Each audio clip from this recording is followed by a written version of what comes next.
асосгузори сулҳу ваҳдати миллӣ, пешвои миллат, президенти ҷумҳурии Тоҷикистон муҳтарам Эмомалӣ Раҳмон дар мулоқот бо аҳли илм ва маорифи кишвар ки 3 май баргузор гардид, масоили мубрами пайванди илм бо истеҳсолотро мавриди таҳлилу баррасӣ қарор дода, ҷиҳати дар амал татбиқ намудани илм ва расидан ба натиҷаҳои илмии бозоргир ба муассисаҳои дахлдор дастуру супоришҳои мушаххас доданд. Раёсати Академияи Миллии Илмҳои Тоҷикистон дастуру супоришҳо ва раҳнамоиҳои пешвои муаззами миллатро сармашқи кори худ қарор дода, барои татбиқи ҳадафҳои дар мулоқот бо аҳли илм ва маорифи кишвар манзур гардида, пайваста тадбирҷӯӣ менамоянд. Аз ҷумла 31 июли соли 2024 бо ташаббуси президенти Академияи Миллии Илмҳои Тоҷикистон, узви вобастаи Академияи Миллии Илмҳои Тоҷикистон Хушвақтзода Қобилҷон Хушвақт дар пояи Институти зоология ва паразитология ба номи Павловскии Академияи Миллии Илмҳои Тоҷикистон озмоишгоҳи паразитологӣ муҷаҳҳаз бо асбобу таҷҳизоти муосир таъсис дода шуд. Таъсиси озмоишгоҳи нав бо дар назардошти зарурати рушди илмҳои табиӣ ва риёзӣ бар пояи эълон гардидани солҳои 2020-2040 бисолаи омӯзиш ва рушди фанҳои табиатшиносӣ дақиқ ва риёзӣ дар соҳаи илму маориф бунёд гардида, аз таваҷҷӯҳи хосаи ҳукумати ҷумҳурии Тоҷикистон ба омӯзиш ва рушди илмҳои афзалиятнок ки тақозои замони муосир аст, ҳамчунин ба таъмини рушд ва инкишофи устувори кишвар гувоҳӣ медиҳад.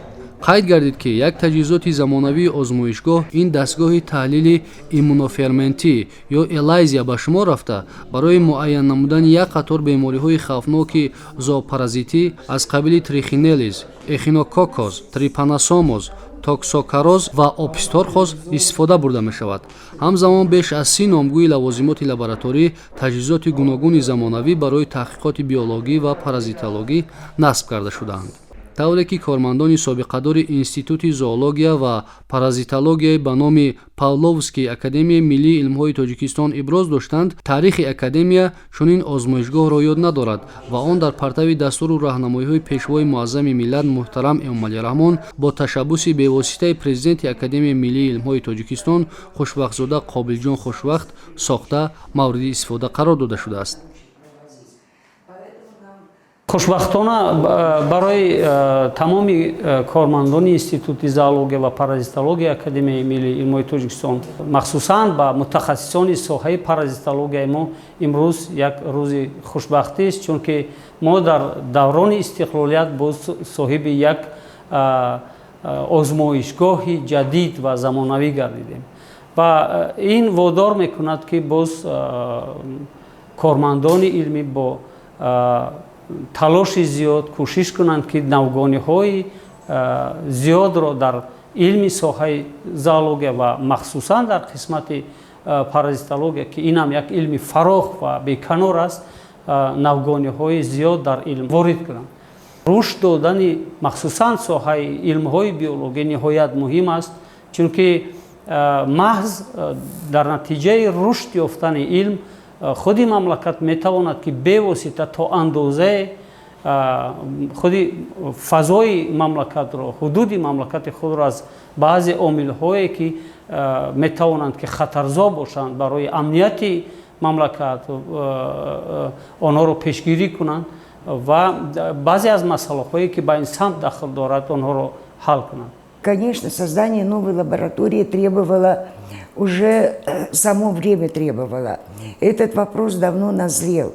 У нас различные планы исследования этих паразитологических работ, и создание лаборатории нам поможет и помогает, поможет в дальнейших исследованиях с учетом применения новейших методов исследования, с учетом, значит, оснащения вот этого современного оборудования, с учетом того, что вот мы получаем необходимую поддержку в лице нашего уважаемого президента, то, что он инициативу проявил, и впервые за столько лет у нас наконец создана лаборатория паразитологии со специфическим оборудованием, которое необходимо именно для паразитологии.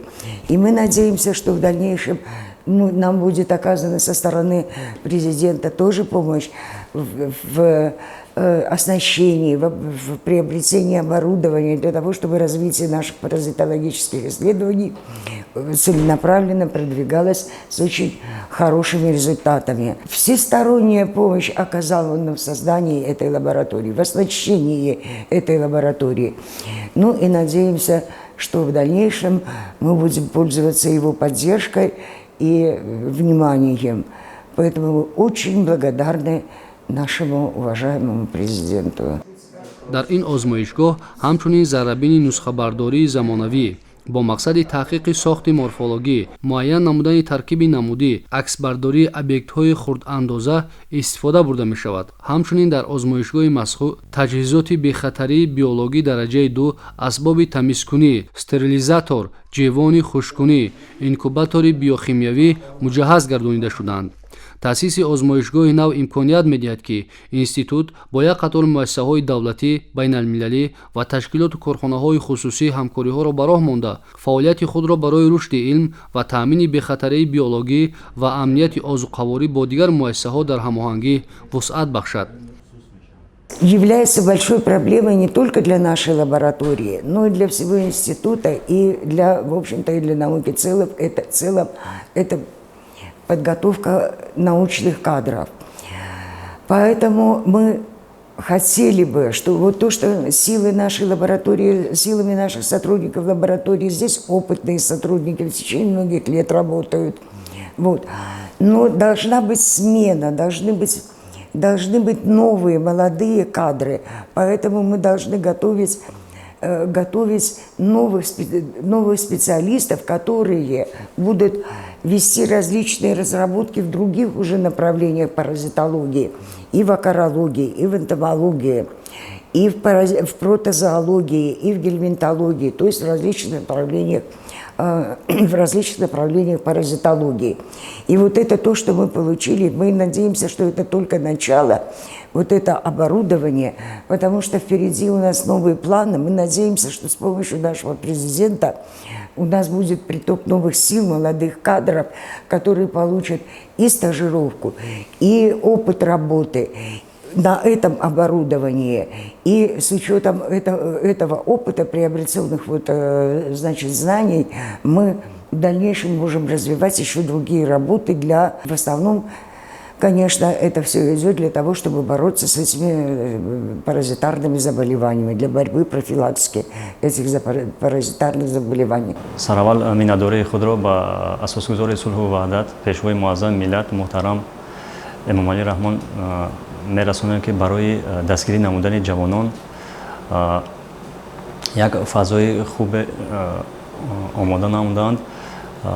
инчунин миннатдории худро ба президенти Академияи миллии илмҳои ҷумҳурии Тоҷикистон мерасонем. имрӯз дар институти зоология ва паразитология як озмоишгоҳи паразитологӣ кушода шуд. чӣ хеле ки мо медонем, соҳаи биология, яъне қисми паразитология, бе набудани озмоишгоҳ кор ва фаъолият карданаш ғайриимкон аст, чунки ҳар як микроорганизмҳое ки омӯхта мешаванд, барои омӯхтани онҳо шароити хуби корӣ ва озмоишгоҳи замонавӣ лозим мебошад. чӣ хеле ки шумо дар ин ҷо мебинед, озмоишгоҳ бо тамоми таҷҳизотҳои замонавӣ омода аст. дар оянда кӯшиш мекунем, ки кор ва фаъолияти шуъбаи паразитологиро баланд бардошта, мақолаҳои нав ба навро пешкаши илм намоем.